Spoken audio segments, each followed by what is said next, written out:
존경하고 사랑하는 우리 구독자 여러분 반갑습니다. 여러분의 천만 라디오 천회장입니다. 벌써 2교시네요. 벌써 7월 4일입니다. 6시 30분. 아침부터 이게 일찍 일어나가지고 저와 같이 함께하는 우리 구독자분들 정말로 진짜 제가 존경스럽습니다. 이게 매일매일 일찍 일어나가지고 같이 저랑 하루를 시작한다는 게 대단한 겁니다. 대단한 거야.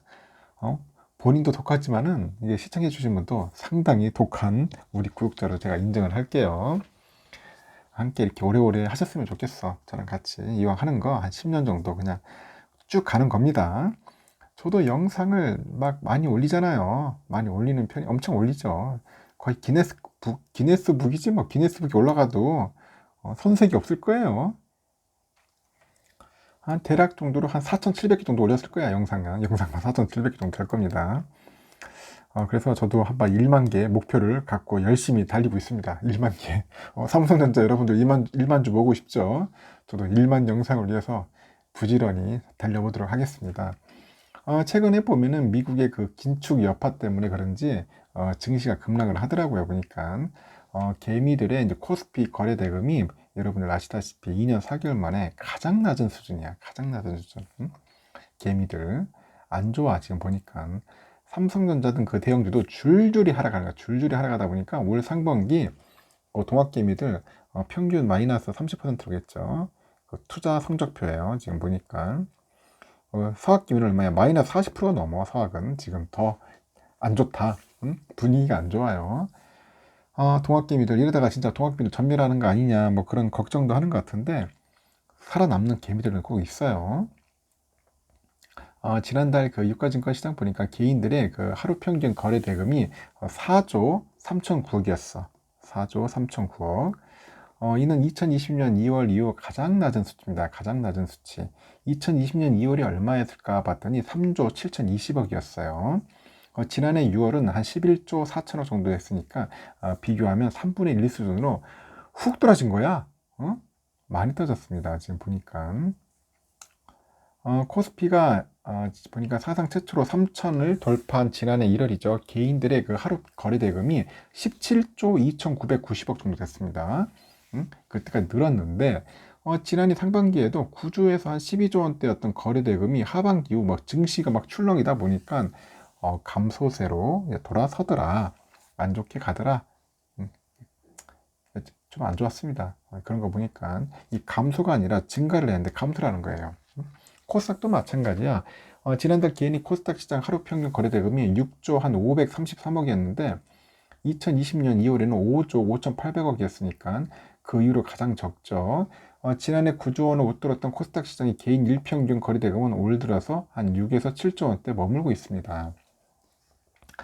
증시 대기자금으로 꼽히는 투자자 예탁금도 지난해 말 기준 57조 3,400억 정도로 지난해 말 67조 5,300억보다도 한 10조 원가량 줄었는데 우크라이나 사태와 글로벌 긴축 움직임 등으로 인해서 국내 증시가 이제 하락세를 거듭하다 보니까 주식시장을 떠나는 동학개미가 많이 늘은 것 같아요.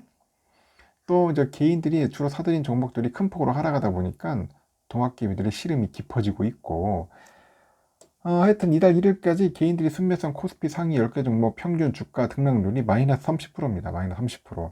개인이 가장 많이 사들은 건 여러분들 아시다시피 삼성전자잖아요. 한 15조 3,700억 정도 순매수 했으니까. 하여튼 주가는 지난해 말 78,300원에서 벌써 56,200원으로 왔으니까 28%나 빠진 겁니다. 이렇게 삼성전자가 좀 빠져나가고 있고, 그래도 뭐 삼성은 뭐 꾸준하게 모아야겠다는 생각을 하고 있어요. 뭐 다른 종목들은 모르겠지만은 삼성 꾸준히 모으고 싶다. 이 와중에 한번 또 삼성전자 휴대폰, 스마트폰에 대해서 한번 잠시 이야기를 해볼 건데 이 AS가 없어도 좋으니 삼성폰만 사달라, 삼성폰만 구입하게 달라. 그렇게 이야기하는 데가 있어. 도대체 어디야 봤더니 러시아야, 러시아. 러시아 사람들이 삼성폰의 맛을 알아요. 삼성폰만 구입하게 해달래요.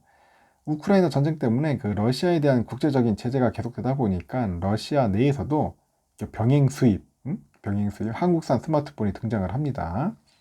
이 병행 수입 제품은 그 정식 수입 업체가 아닌 개인이나 일반 업체가 이제 수입을 해가지고 이제 판매하는 것을 말합니다. 병행 수입 여러분들 아시죠? 국제사회 제재로 인해서 지금 삼성전자가 그 러시아에서 그 스마트폰 판매를 중단을 했어요. 그러다 보니까 중국폰이 아니 이제 새 삼성 스마트폰을 사려는 러시아인들의 불만이 큰 거야.